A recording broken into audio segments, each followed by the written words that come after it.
Welcome, everyone, to another episode of Burn the Talking Points. And this is a Burn the Talking Points first. We actually have someone on today who not only is incredibly interesting and has a lot to say, but they wrote a book. And this is part of their promo tour. So that's exciting. First time ever for Burn the Talking Points to have a promo tour. We're going to talk more about Senator Cory McCray, who we have on, but just a little bit of housekeeping first. Number one, a lot of folks have been subscribing and sharing. That's the number one thing you can do. If you're listening to this, hit that subscribe button, share it with friends. That's how we grow the audience. And we've seen it growing every week. But the more folks subscribe and the more that they share, the faster it grows. And we've seen just how fast right-wing propaganda on YouTube and other places have been growing. So the more that we have grassroots podcasts like this that are able to give some counterweight, the better it is. So the best thing you can do for the Democratic Party here and making sure that we are resisting right-wing fascism online is that you have to like and share Democratic-leaning content. Number two, we need you to run for office, especially if you live in an area that doesn't have a ton of Democrats. We need to put Democrats on every single line on the statewide ballot and on countywide ballots. So go to mddems.org/run, sign up to run for office. We're here to support you. Make sure that you sign up soon because we're going to launch our program pretty soon to contest every seat. And finally, we launched our Talkback Tour this week, and DNC Chair Ken Martin joined us in Frederick. We had a really, really great conversation. Chair Pittman is going to all 23 counties and Baltimore City. We already have about 10 of them scheduled. We're going to schedule the rest of them over the coming weeks. So make sure you go to mddems.org/TBT, so for Talkback Tour, and you can sign up for the Talkback Tour near you. And so without further ado, our guest today, Senator Cory McCray from District 45, the east side of Baltimore. Hey. You are IBW, you're an electrician, 4 kids. You've been fighting for Baltimore for the last decade. You were a delegate. Now you're the state senator. You have a really long bio that I'm not going to spend most of the time on. But anything I left off that you're like, hey, make sure you mention this. Just because I woke up and I see my wife every day, so I'm going to say husband too. Husband too. And he is here today to talk not only politics as the former chair or interim chair of the Maryland Democratic Party, but also wrote this book. And I'm holding it up for folks that are watching the YouTube. But if you're not, it is called The Apprenticeship That Saved My Life, Guidebook to Navigating the Earn While You Learn Opportunity of a Lifetime. I've only gotten to see the PDF copies that I got to preview to have a conversation. I'm holding the real life book in my hand. Real book. That's really exciting. A real deal, Joe. So let's just start with the basic, what's this book about? Why did you want to write it? First, I just want to say, Joe, thank you for this opportunity to be able to sit here and share this moment with you. I just also want to say congrats to my guy, Stuart Pittman. Just shout out to the work that he's not only done in Anne Arundel County, but more importantly, what he's about to do across the state of Maryland. We need him. And in reference to the book, The Apprenticeship That Saved My Life, when I think about The Apprenticeship That Saved My Life, it was in me. I just didn't know how to get it out, Joe. I think about 20 years of knowledge capture that I've been able to garner over the years, going through the apprenticeship, my lived experience growing up in an urban jurisdiction. And how do you have this conversation with not just the students, not just the young scholars, but how do you have that conversation with the parents, the mentors, the guidance counselors, the teachers that are trying their best to help navigate these waves, these waters for these young folks, but may not always have each and every tool, that blueprint from that standpoint. So I'm super excited about it. But more importantly, the thing that I'm really excited about is how do you scale impact? And more importantly, how do you add value to others? So this book sounds, from what you said, a little bit like the old adage, it takes a village to raise a child. Very much so. A lot of this obviously is focused on you, and the first chapter alone is worth purchasing it. Obviously, there's a lot more to the book, and there's one specific section or one specific chapter titled Working with Difficult People that I want to ask you about some specific folks that we'll talk about later. But so this is a lot for young folks to help guide, but for the folks in their life who are trying to either get someone on the track to, have a family sustaining career, or just people who are like, I know this exists, but I don't know how to navigate. Yeah. Is that kind of how you're thinking about this? So one of the things that I think about is that I did not find the apprenticeship in a traditional way. My mom actually reached out to the Maryland Department of Labor. She said, send me every apprenticeship program in the state of Maryland. Cory, go fill out applications. I did not know what an apprenticeship was. I could not believe that this space was 15, 20 minutes away in the same city that I grew up in, and still did not know about this opportunity, Joe. I also think about one of the most pivotal points. One of the things is like, when you're young, when you're 18, when you're 19, when you're 20, Cory McCray, what was the decision that actually made you take this serious? I thought they were hustling me. 20 years ago, why would somebody pay you $12 an hour? Then when you go to the next year as an apprentice, 15, 18, 21, and it matriculate all the way up to $32 an hour, I'm like, this does not happen. This isn't real. Like, where's the gimmick at? Where's this happening at? But it was, how do you lay out 5 years? 5 years. Cory, if you show up for work, if you pass the test, if you go to school, this is what your outcome is going to be. When you laid it out to a young person and be in a very simplistic way, they may not believe you, but they're also willing to try. I mean, that's a good point of like, where's the scam? It's almost like today where you get those text messages like, do you want to earn $200,000 from your couch? Click this link, and then you lose your bank account. It felt almost like this is too good to be true. Like, why do you think it is that folks don't really either know apprenticeships exist, view it as like a realistic path, or like, what is it about this really attractive opportunity that's just not in the zeitgeist the way Yeah, we think yeah. it should be? I think that one of the challenges that we have, Joe, is exposure and access. And that was clearly my challenge. And I say that, and I'm going to say this very humbly, but I never left the city of Baltimore and got on a plane until I was 25. I never left the country until I was 30. So sometimes our young folks are limited to the 4 blocks and I'll speak for myself, to the 4 blocks that I grew up on. So I had never been exposed. I never had access to that level of information. And what we have to do is we have to bust this wide open. We have to make sure that those that need us the most have that information, but also those that are guiding those that need it the most, so that we can make the playing field a little bit more level. Yeah. And you've referenced this a little bit, but just for the audience, the first chapter, you're quite open about some of your struggles growing up and some decisions that I don't know if you would say you regret, but they were definitely decisions that led to consequences. Can you talk a little bit about that first chapter and what you lay out in there and kind of what you experienced? And then the demarcation point was like after you got locked up, I think you said your 10th time. Mhm. Was that it? Where you're like, that's when your mom was like, fill out these applications. But Joe, one of the things that I think about is that a lot of times these young folks, like, there's a lack of value just on life. And I know that was where it was a point at. If I don't value my own life, how do I value Joe's life? Yeah. And what happens is, because I didn't have that level of access, I didn't have that level of exposure, when I walk out the house and I see certain things, I think that this is the only outcome that I can get to. So I speak in the book about being engaged in the juvenile system, so the juvenile justice system, any facility, probably whether you're talking about Hickey, Waxters, Boys Village, Victor Cullen, I've probably spent some time at that facility. Thinking about like being a juvenile and charged as an adult, like this is the most challenging juveniles that are probably walking in the state. Like that happened to me twice before I could turn 18. I speak to how I was 18 years of age, and while many people are enjoying their prom, graduation, things of that nature, I was over L section, over Baltimore City Jail. And I do that, and I try my best to explain that at a granular level, to say, I know I was at a bottom. I know I was at a bottom. I know that I was at a point where I just did not believe that I could move past being locked up, or the other end of, or the other consequence of being locked up from that standpoint. But I tell folks, by the grace of God, that I had a mom that never gave up on her son, Joe. My mom was the one that did not stop believing. She was the one that said that, Cory McCray, you're going to be somebody. You just don't know that yet. And I just followed the path that my mom had laid out, and found myself sitting here today, having this conversation with you. Yeah. I mean, some of that too is like your mom wanted you to change. You also needed to want that. And you talk about it in the book.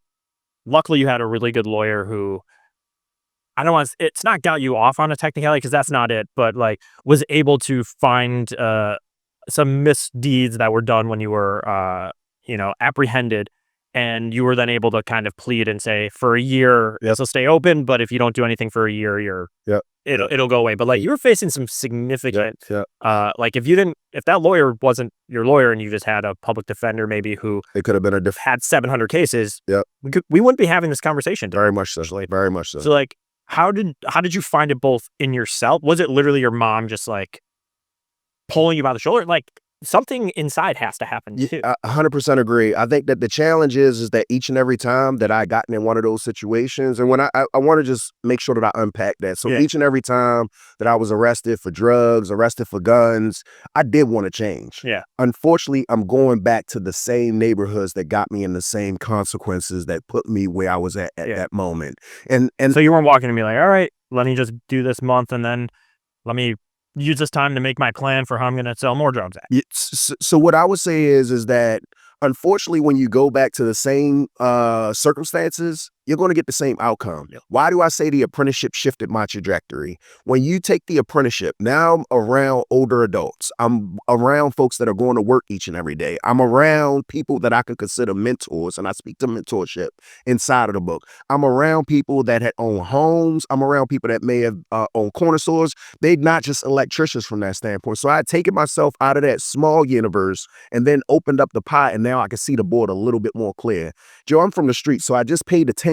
I paid attention to what I was seeing every day. I was learning a skill. I was learning and adding value to myself in each and every day. So like that was what was helping to change. Some of the characteristics that I learned over the 7-10 years as a juvenile, unfortunately, will pop up. But what happens is I then learn disciplines to be able to suppress them, then to be able to shift them, and then to be able to reprogram a lot of the things that I learned in that way.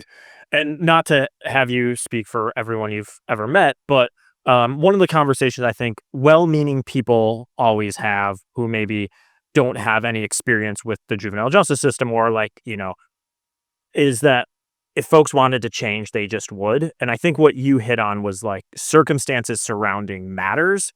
Can you talk maybe just a little bit about some of your peers that you've also like, you worked with, you knew that also wanted to succeed and kind of what those conversations look like before the apprenticeship path could be found? Yep.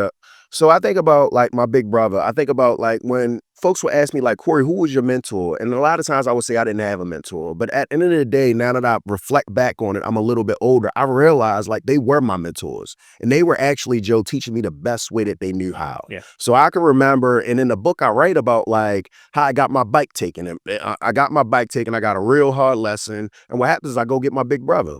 My big brother then says, hey, you're going to fight this young man. You're going to fight this young man. And I got my tail whooped, Joe. I didn't just get my tail whooped once. I didn't just get my tail whooped twice. I didn't just get my tail whooped 3 times. And eventually he said, I got my bike back.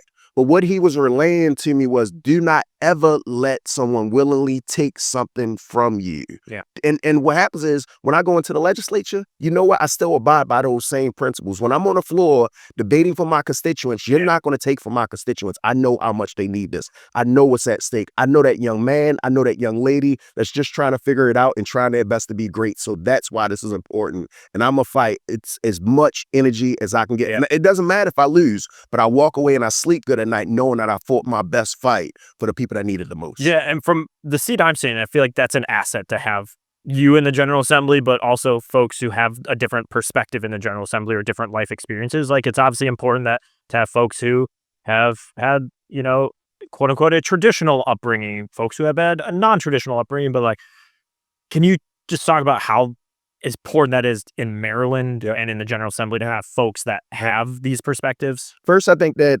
diversity is just great. And I love how Maryland is leading in a diverse space. When you think about the only in the first across the country, when we think about a black governor, when we think about a black speaker, when we think about a black treasurer, we think about the first woman comptroller sitting in these seats. Like Maryland is leading. Just Black Caucus in the name. Largest Black Caucus. You ain't even let me get it out. He's now. I'm going to take it from you. When you think about the largest Black caucus, when you think about how large from a women's standpoint. So when we think about diversity of issues, it's not just ethnicity. It's making sure that age exists. It's making sure that gender exists. And it's just making sure that you get a really good product when you have all of these people at the table in a diverse way. Why would lived experience be important?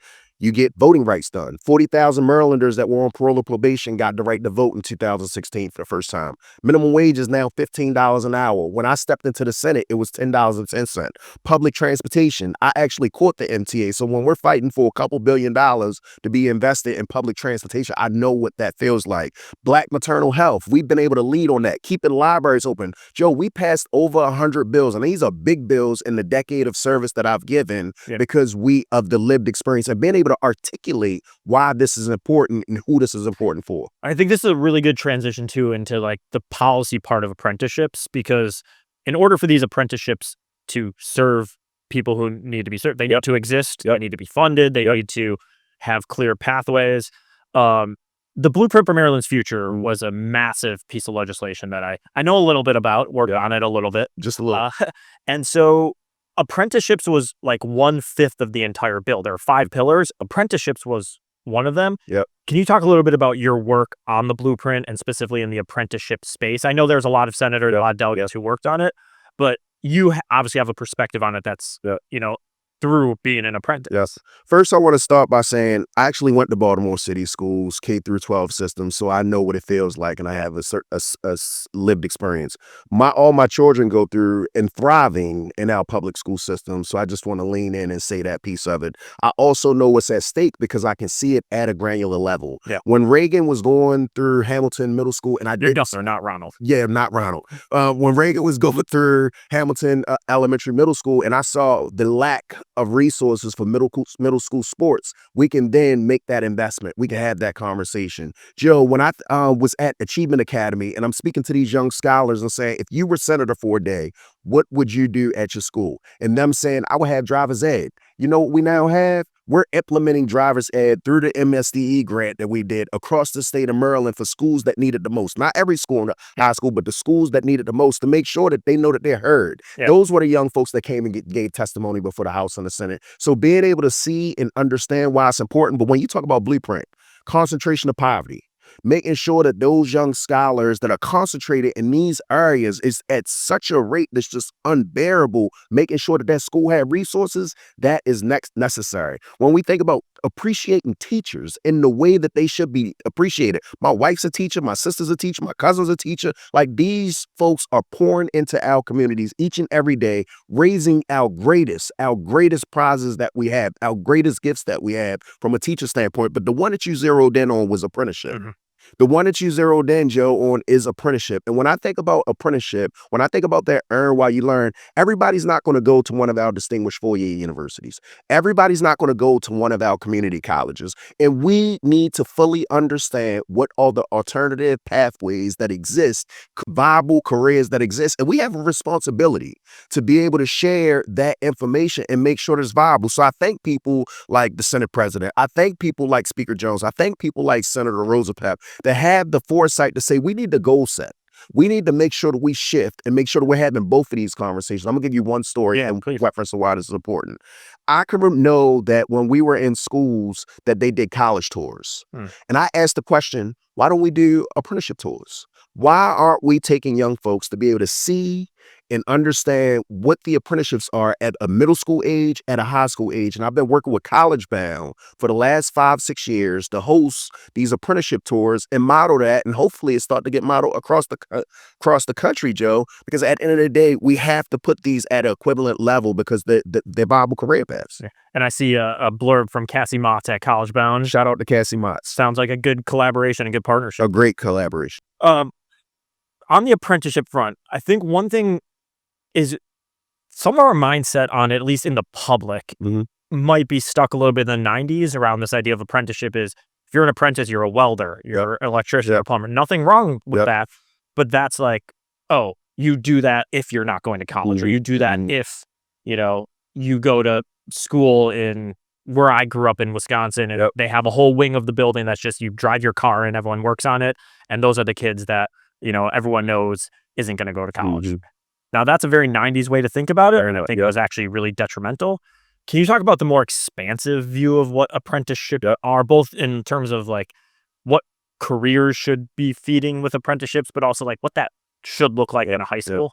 I think that we got to remember, as technology and the cost of education is increasing, people are asking, what is my rate of return? What is my ROI Yeah. on this investment that I'm making and the debt that I may be walking away from that standpoint? So let's keep in mind that education is going to look very, very different. And when I've traveled to other countries, I've been to Switzerland. When you think about the Swiss model, everybody is an apprentice at some point. Apprentice isn't just limited to trades. Apprentice is also looking at things like the healthcare industry. Apprenticeship is looking at things like public safety or just government as a whole, and how do you model those types of things. You see it actually happening. I talked to Holly Arnold at the MTA about what does their apprenticeship piece of it look like. So I'm speaking with state agencies. I'm speaking with different industries to see this isn't going to look like just the electrician, just the welder, just the carpenter from that standpoint. While they may have laid the foundation and the blueprint of the earn while you learn model, we're seeing it expand, and I think it's going to do great. And I'm seeing it in like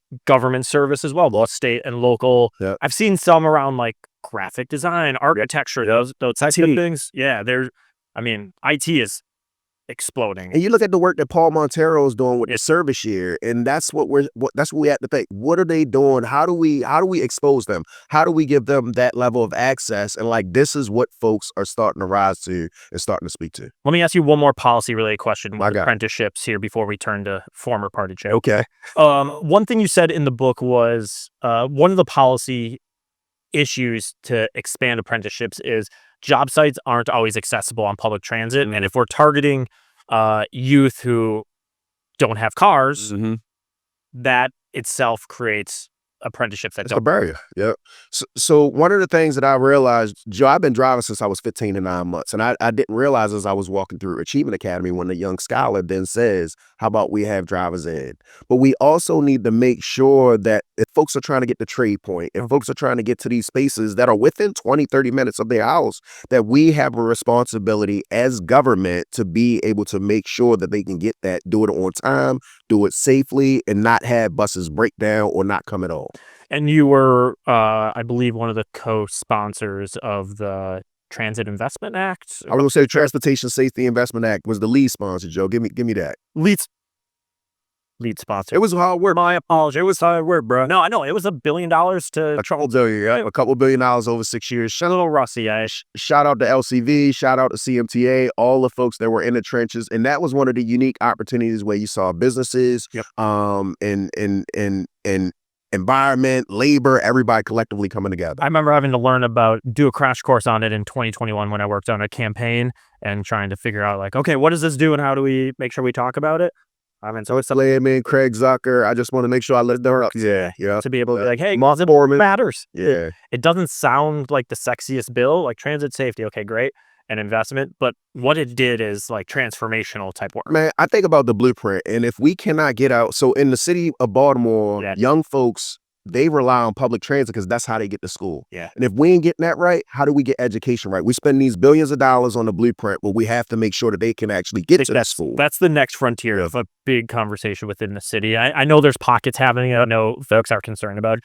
I know it's a conversation that's been going on for a decade plus. I feel like that's the next frontier of how do we make sure kids get to school safely and on time and when they're supposed to if they're taking public transit? Because I don't think we've cracked that nut yet. So not to divert too much on that. But let's talk about you as former chair of the state party. How was that? You know what?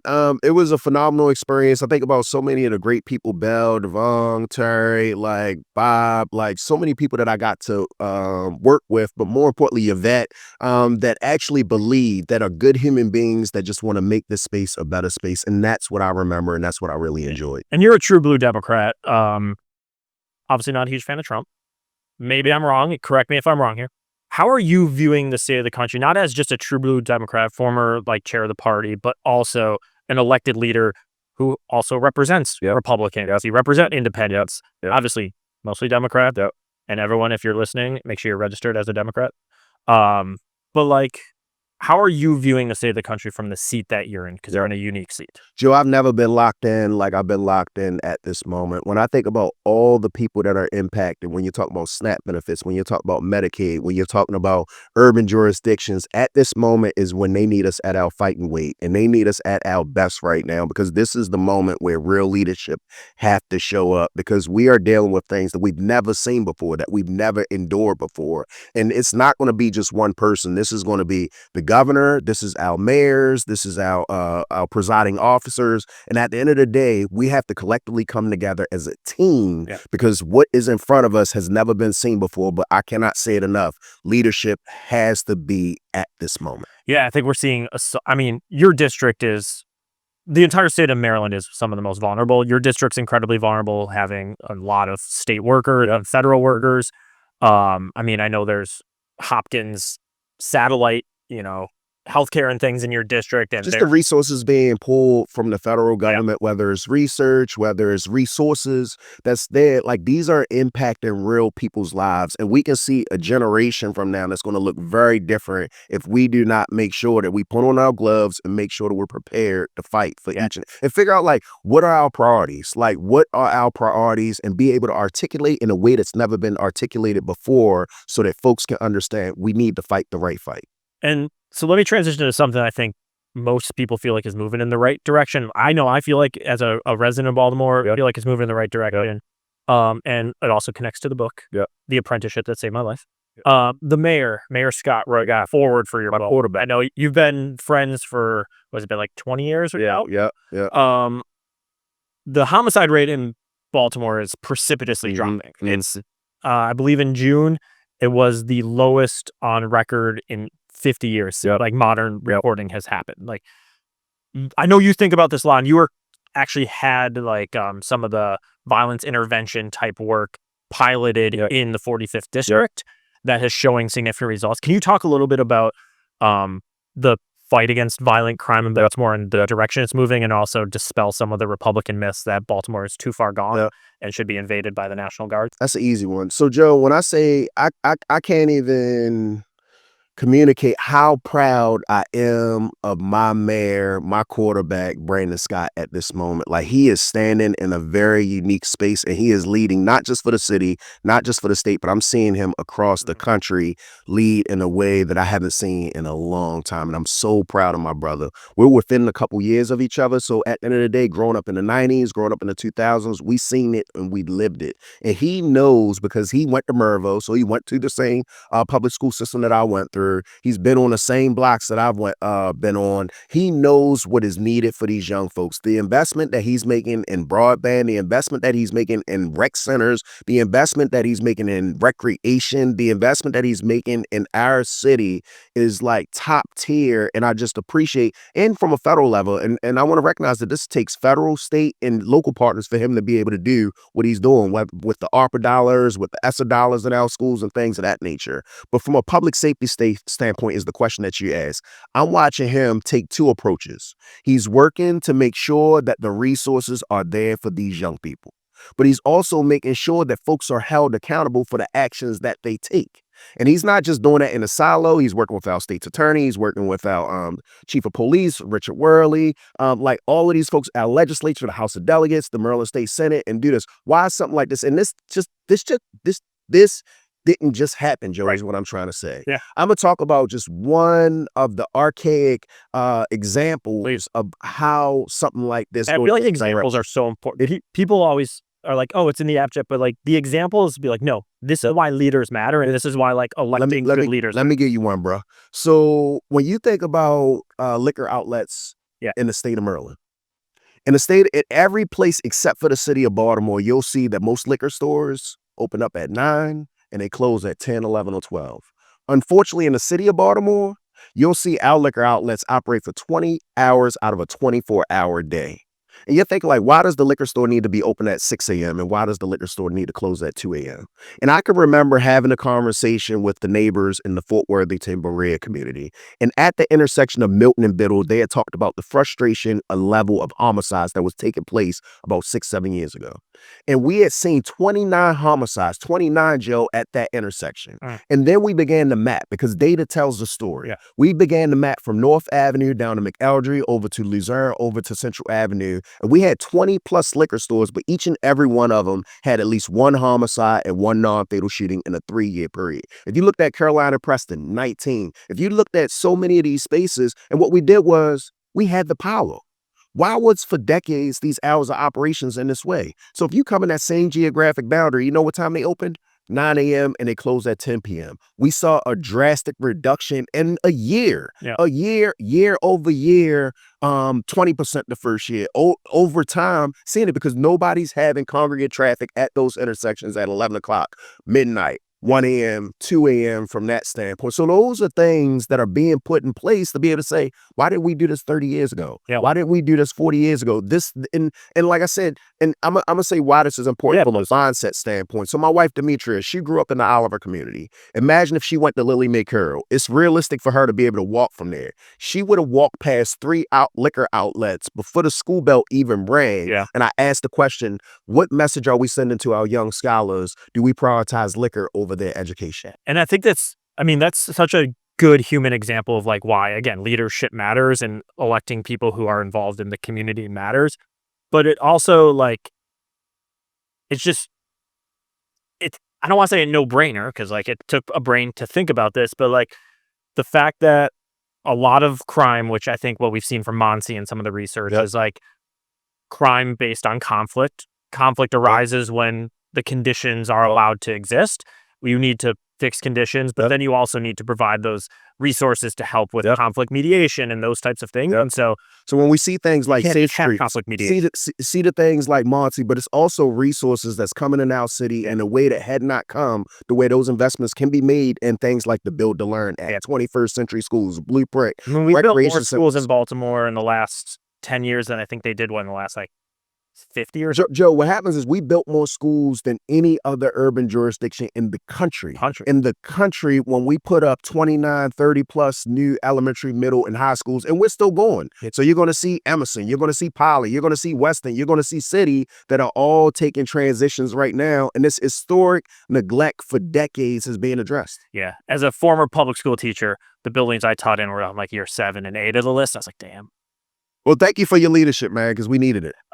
So I want to ask like a final policy-based question before we end with a game, which I'm actually excited about this. It's the first ever challenge we've had. It's not just a game.